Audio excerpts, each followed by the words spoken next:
नमस्कार, दिन भर की बड़ी खबरों में आपका स्वागत है। मैं हूं अस्मिता। इस बुलेटिन में आज बात होगी ममता बनर्जी के प्रचार की। बताएंगे कि किसानों के आंदोलन में आज क्या रहा खास, बंगाल, केरल और तमिलनाडु के लिए जारी बीजेपी की लिस्ट में क्या है खास, जानेंगे कि चुनावी राज्यों में प्रियंका गांधी की क्यों बढ़ रही है मांग, और बुलेटिन के आखिर में बात एयरपोर्ट की हिस्सेदारी बेचती मोदी सरकार की। लेकिन तमाम बड़ी खबरों से पहले एक नजर सुर्खियों पर। टीएमसी के घोषणा पत्र को जारी करने की एक बार फिर टली डेट। अब 17 मार्च को होगा टीएमसी का चुनावी घोषणा पत्र जारी। पहले 11 मार्च से 14 मार्च तक बढ़ाई गई थी तारीख।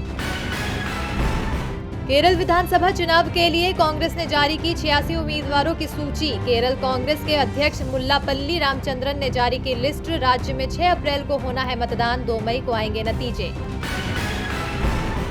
केंद्रीय गृह मंत्री अमित शाह का असम दौरा। अपने संबोधन में बोले अमित शाह, असम के लोग तय कर सकते हैं उनके कल्याण के बारे में कौन ज्यादा चिंतित है।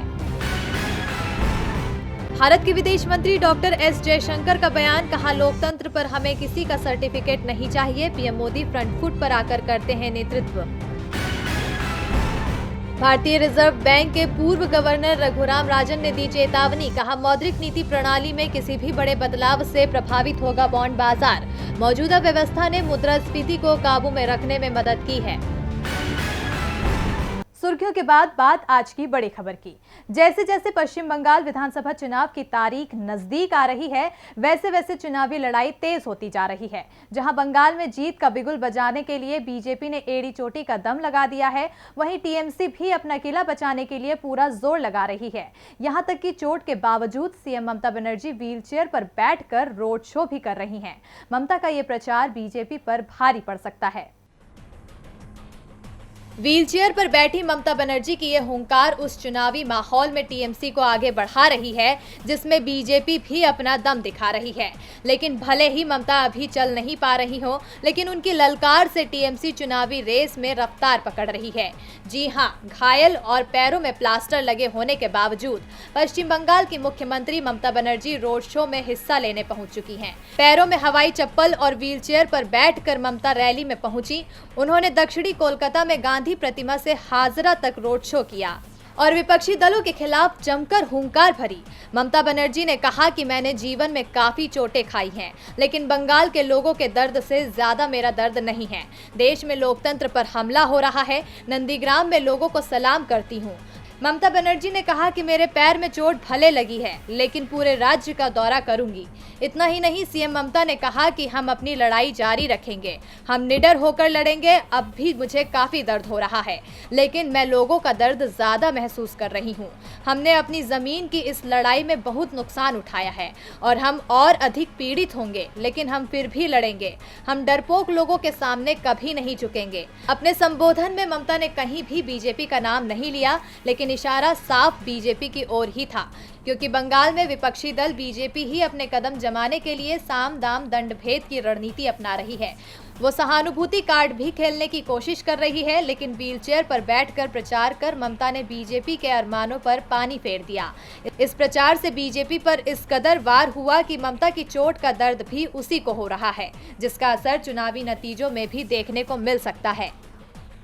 ममता बनर्जी जहां पूरे दम के साथ बीजेपी को चुनौती देने में जुटी हैं, तो वहीं किसान भी मोदी सरकार को चुनौती देने में जुटे हुए हैं। किसानों का आंदोलन अब चुनावी राज्यों तक प्रवेश कर चुका है, जिसके चलते अब किसानों ने मोदी सरकार के खिलाफ अपनी रणनीति बनाना शुरू कर दिया है। इसके साथ ही किसान नेता देश के अलग अलग हिस्सों में भी जाकर केंद्र सरकार को घेरने में लगे हुए हैं। देखिए ये रिपोर्ट। किसान जो देश की जनता को अन्न प्रदान कराता है, किसान जो देश की जनता को भूख से बचाता है, सर्दी हो या बारिश हो या फिर चिलचिलाती धूप, किसान हर परिस्थिति में खेती कर अनाज उगाता है। लेकिन इसके बाद भी किसान परेशान है, दिल्ली की सीमाओं पर बैठे हैं, मगर सरकार उनकी मांग को अब तक सुनने को तैयार ही नहीं है। हाँ, लेकिन संशोधन के लिए सरकार तैयार है। ऐसे में किसान नेता राकेश टिकैत आज प्रयागराज पहुंचे, जहां उन्होंने कहा कि हम दिल्ली में ही रहेंगे, पूरे देश में हमारी बैठकें चल रही है। हम 14-15 मार्च को मध्य प्रदेश में रहेंगे, फिर 17 मार्च को गंगानगर में और 18 तारीख को फिर गाजीपुर बॉर्डर चले जाएंगे। इसके बाद 19 को ओडिशा में रहेंगे और 21-22 को कर्नाटक में रहेंगे। नए कानून से छोटे छोटे दुकानदार खत्म हो जाएंगे, केवल 2 मॉल रहेंगे। व्यापारी वर्ग खत्म होगा, लघु उद्योग खत्म हो जाएगा। वॉलमार्ट जैसी कंपनियों के आने से साप्ताहिक बाजार खत्म हो जाएंगे। इसके साथ ही बीते दिन किसान नेता राकेश टिकैत पश्चिम बंगाल के नंदीग्राम पहुंचे थे। नंदीग्राम से पहले राकेश टिकैत ने कोलकाता में भी कृषि कानूनों की दलील देकर किसानों से बीजेपी के खिलाफ एकजुट होने की अपील की थी। राकेश टिकैत ने महंगाई, पेट्रोल डीजल की बढ़ती कीमत और न्यूनतम समर्थन मूल्य यानी MSP पर सरकार को जमकर घेरा था। पश्चिम बंगाल में किसान नेता राकेश टिकैत ने जहां केंद्र सरकार को घेरते हुए जमकर निशाना साधा था, वहीं उन्होंने इस आंदोलन को डिस्ट्रिक्ट वाइज खड़े कर देने की बात भी कह दी थी। इसके साथ ही किसानों ने गर्मी के चलते अब टिकरी बॉर्डर पर पक्के मकान भी बनाने शुरू कर दिया है, जिसका मतलब साफ है कि किसान अब आसानी से घर जाने वाले नहीं हैं। ऐसे में अब सरकार आखिर कब तक किसानों की मांग को अनदेखा करेगी, ये समय आने पर ही पता चलेगा। किसान देश के अलग अलग हिस्सों में जाकर बीजेपी को वोट ना देने की मांग कर रहे हैं, तो वहीं बीजेपी अपनी चुनावी तैयारियों में ही लगी हुई है, जिसके चलते आज बीजेपी ने पश्चिम बंगाल, तमिलनाडु और केरल के लिए अपने प्रत्याशियों के नामों की घोषणा कर दी। तो किस नेता को कहां से चुनाव लड़ने का मिला मौका, देखिए इस रिपोर्ट में। पश्चिम बंगाल में विधानसभा चुनाव के तीसरे चरण के लिए बीजेपी ने अपने उम्मीदवारों की दूसरी लिस्ट जारी कर दी है। बंगाल में पार्टी ने तीसरे चरण के लिए 27 उम्मीदवारों के नामों की घोषणा की, तो चौथे चरण के लिए 38 प्रत्याशियों के नामों का ऐलान किया। वहीं केरल और तमिलनाडु के लिए भी बड़े नामों की घोषणा की है। उम्मीदवारों के नामों का ऐलान करते हुए अरुण सिंह ने कहा कि केंद्रीय मंत्री बाबुल सुप्रियो भी विधानसभा का चुनाव लड़ेंगे, तो केरल में ई श्रीधरन भी विधानसभा का चुनाव लड़ेंगे। सुप्रियो को टॉलीगंज से टिकट दिया गया है। एक्टर यश दास गुप्ता को चंडीतला से मैदान में उतारा गया है, जबकि सांसद लोकेट चटर्जी चुरचुरा से चुनाव लड़ेंगी। अंजना बासु सोनारपुर साउथ से ममता सरकार में वन मंत्री रहे और कुछ दिन पहले बीजेपी में आए राजीव बनर्जी को डोमजुर से चुनावी मैदान में उतारा गया है। वहीं पायल सरकार बेहाला ईस्ट से, तो अलीपुर द्वार से अशोक लाहिरी को टिकट दिया गया है।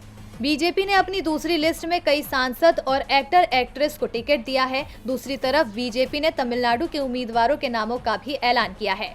महासचिव अरुण सिंह ने कहा कि तमिलनाडु में बीजेपी एनडीए के साथी के रूप में चुनाव लड़ रही है। हम राज्य के 20 विधानसभा क्षेत्रों में चुनाव लड़ेंगे। प्रदेश अध्यक्ष एल मुरुगन धारापुरम से चुनाव लड़ेंगे।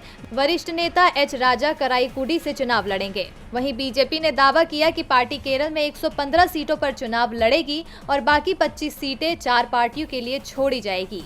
ई श्रीधरन पलक्कड़ विधानसभा क्षेत्र से चुनाव लड़ेंगे।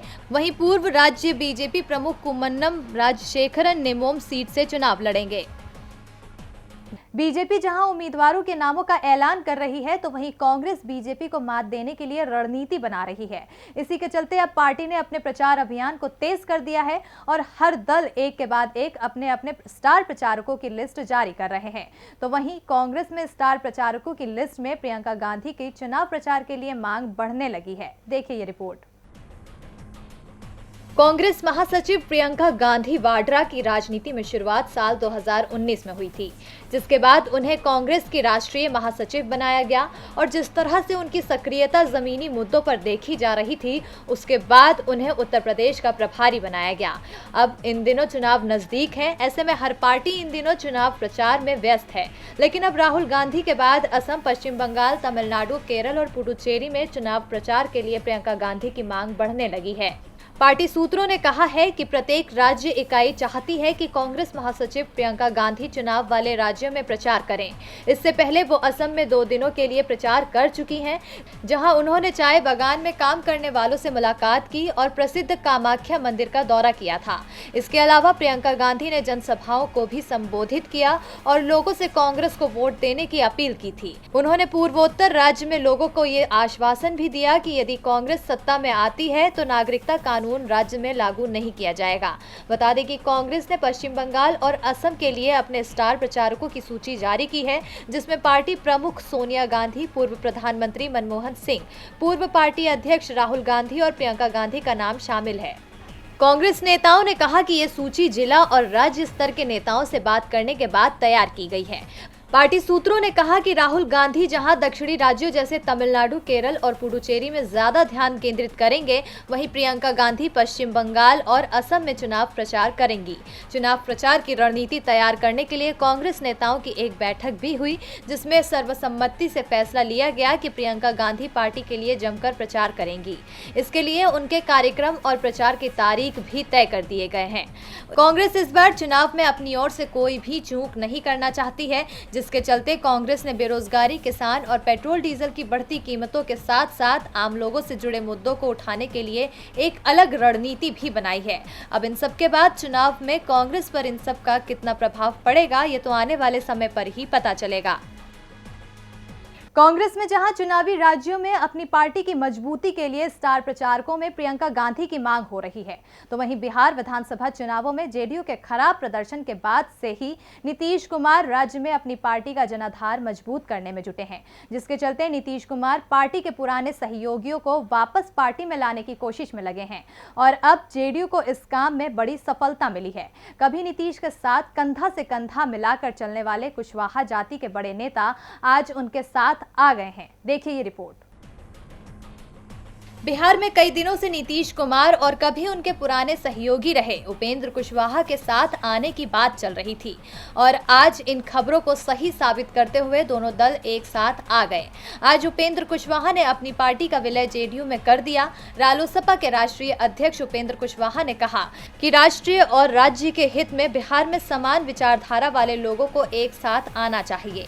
ये वर्तमान राजनीति स्थिति की मांग है, इसलिए राष्ट्रीय लोक समता पार्टी ने नीतीश कुमार के नेतृत्व में जेडीयू के साथ विलय का फैसला किया है।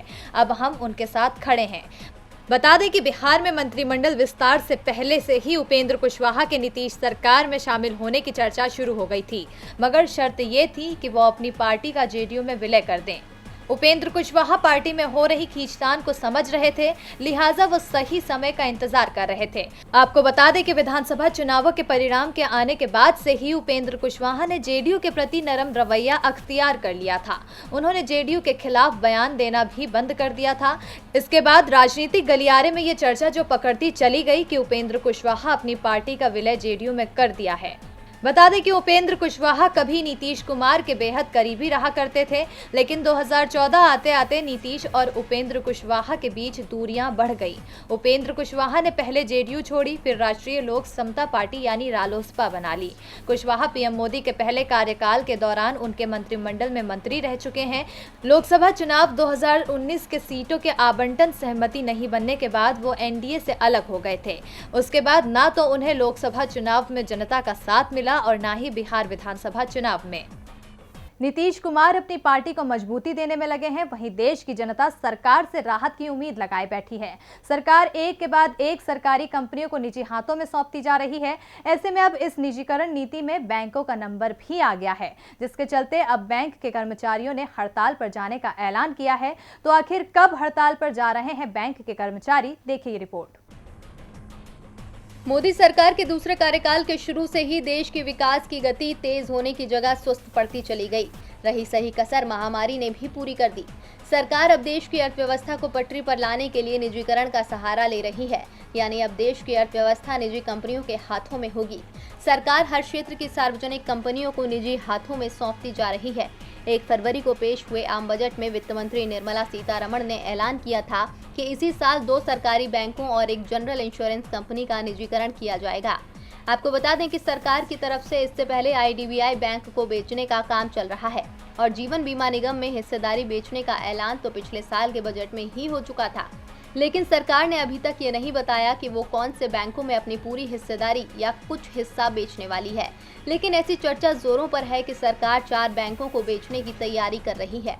इनमें bank of Maharashtra, bank of India, Indian overseas bank और सेंट्रल बैंक ऑफ इंडिया के नाम लिए जा रहे हैं, लेकिन इसको लेकर सरकार की तरफ से कोई औपचारिक पुष्टि नहीं हुई है। इन 4 बैंकों के लगभग 1,30,000 कर्मचारियों के साथ ही दूसरे सरकारी बैंकों में भी इस चर्चा से खलबली मची हुई है, जिसके बाद United forum of bank unions के बैनर तले 9 यूनियनों ने सोमवार यानी 15 मार्च से 2 दिन की बैंकों में हड़ताल का आह्वान किया है।